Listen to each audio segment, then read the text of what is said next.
5 साल में वो था कि आतंकवाद तकरीबन ख़त्म हो गया, लेकिन ये रजौरी पुंछ में शुरू हुआ और इधर की तरफ बढ़ रहा और इधर बीच में कोकरनाग में भी एक घटना हुई। इसके लिए बहुत अफसोस है और मैं नहीं सोचता कि कोई जानबूझ के कर रहा। फौजें सतर्क हैं, पैरामिलिट्री फोर्सेस सतर्क हैं।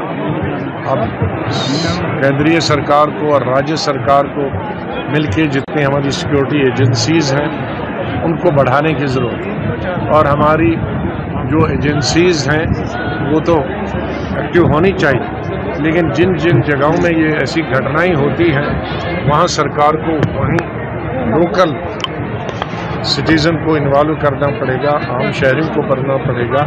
ये चीज़ें गैदर करने के लिए, इंफॉर्मेशन गैदर करने के लिए उसकी ज़रूरत है और मुझे पूरा विश्वास है कि इन चीज़ों पर कंट्रोल होगा। चलिए 5 साल में वो था कि आतंकवाद तकरीबन ख़त्म हो गया, लेकिन ये रजौरी पुंछ में शुरू हुआ और इधर की तरफ बढ़ रहा और इधर बीच में कोकरनाग में भी एक घटना हुई।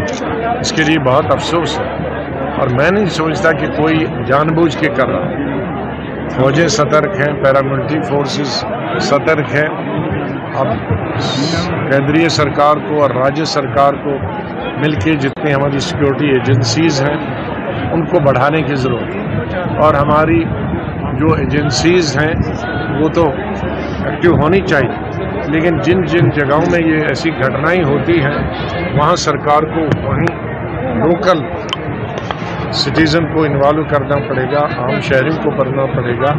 ये चीज़ें गैदर करने के लिए, इंफॉर्मेशन गैदर करने के लिए उसकी ज़रूरत है और मुझे पूरा विश्वास है कि इन चीज़ों पर कंट्रोल होगा। चलिए 5 साल में वो था कि आतंकवाद तकरीबन ख़त्म हो गया, लेकिन ये रजौरी पुंछ में शुरू हुआ और इधर की तरफ बढ़ रहा और इधर बीच में कोकरनाग में भी एक घटना हुई। इसके लिए बहुत अफसोस है और मैं नहीं सोचता कि कोई जानबूझ के कर रहा। फौजें सतर्क हैं, पैरामिलिट्री फोर्सेस सतर्क हैं।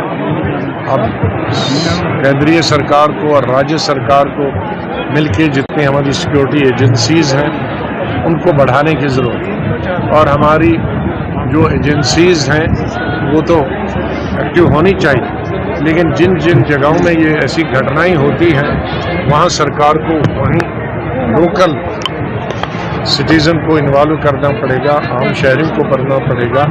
ये चीज़ें गैदर करने के लिए, इंफॉर्मेशन गैदर करने के लिए उसकी ज़रूरत है और मुझे पूरा विश्वास है कि इन चीज़ों पर कंट्रोल होगा। चलिए